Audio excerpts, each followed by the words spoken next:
faire le résumé des sciences de la nature. Les sciences de la nature sont des sciences expérimentales, les sciences d'observation, les sciences empiriques, les sciences biochimiques. Le objet d'étude, c'est la nature. Donc, ils soumettent à l'expérimentation. Et la méthode qui se trouve là, c'est la méthode expérimentale. Et la méthode expérimentale a trois phases. D'abord, l'observation des faits. Et l'observation, c'est le regard attentif que ça va peut porter sur les faits. Et l'observation peut être simple, lorsqu'on regarde les choses par les yeux. Et l'observation peut être utile lorsqu'on utilise des objets. Et dans ce cas de figure, il y a ce qu'on appelle ici des tests expérimentaux au laboratoire. Et les tests qui sont faits au laboratoire consistent à confirmer ou à infirmer l'hypothèse. Et pour confirmer l'hypothèse,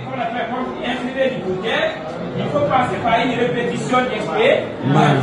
Et cette répétition d'expérience peut nous amener vers ce qu'on appelle ici la découverte des lois. Et la découverte des lois est égale à l'induction scientifique. L'induction scientifique qui consiste à partir du particulier au général. Parce que c'est le contraire de ce qu'on va appeler ici la déduction syllogistique. Et le précurseur de cette méthode-là, c'est Francis Bacon, qui dans son ouvrage intitulé Le nouveau organome, qu'on appelle ici le nouvel outil, alors il a voulu que l'on fasse table rase de l'organome d'Addison. Parce que l'organome d'Addison, c'est la déduction syllogistique qui consiste à partir du général ou particulier pour aboutir à une conclusion.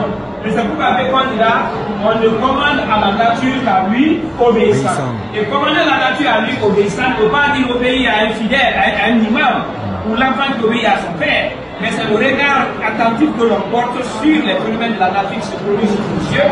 Et ça permet de découvrir les lois qui régissent leur mécanisme fonctionnel. Puisque l'homme ne peut pas dominer, maîtriser la nature en étant à équidistance et en se limitant à des idées préconçues. Il faut faire en sorte qu'il observe les phénomènes, qu'il formule des hypothèses et qu'il fasse une vérification expérimentale pour confirmer ou infirmer la chose. Donc c'est pourquoi il dit que les empiristes également, qui disent qu'il n'y a des vérités que toutes les connaissances qui sont données par les organes de science et vérifiées par l'expérience. Mais les empiristes font table rase de la raison dans la connaissance des choses. Et c'est pourquoi Bacon dit là que les empiristes ressemblent à la fourmi qui emporte tout en désordre dans la fourmilière. Or, le vrai philosophe, c'est-à-dire l'homme des sciences, ressemble à l'abeille qui tire le sucre des fleurs et le transforme par sa propre activité. C'est-à-dire l'abeille, au-delà du sucre qui tire des fleurs, l'abeille ajoute autre chose. Donc ça veut dire que l'homme des sciences expérimentales ressemble à l'abeille qui va au-delà de l'expérience, mais qui raisonne pour élaborer des théories, des théorèmes et des principes pour pouvoir expliquer les données de l'expérience. Et donc, Francis Bacon a été suivi aussi par le biologiste médecin Claude Bernard, qui dans son œuvre intitulée Introduction à la médecine expérimentale a donné cette fameuse citation: le fait suggère l'idée, l'idée dirige l'expérience et l'expérience juge l'idée. Ça là, ça explique les trois phases de la méthode expérimentale: l'observation des faits, la formulation de l'idée hypothèse, l'expérimentation de la vérification expérimentale. Un autre aussi, Claude Bernard, dans son œuvre qu'on appelle le nouvel esprit scientifique, a été très clair là-dessus.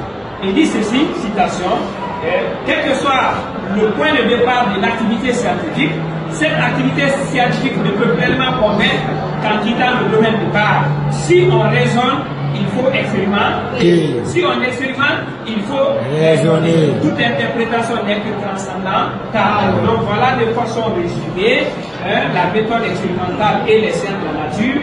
Et prochainement, nous allons voir les sciences humaines et nous allons faire une comparaison des deux, c'est-à-dire les deux groupes de sciences, les sciences de la nature et les sciences humaines. Je vous remercie de votre attention.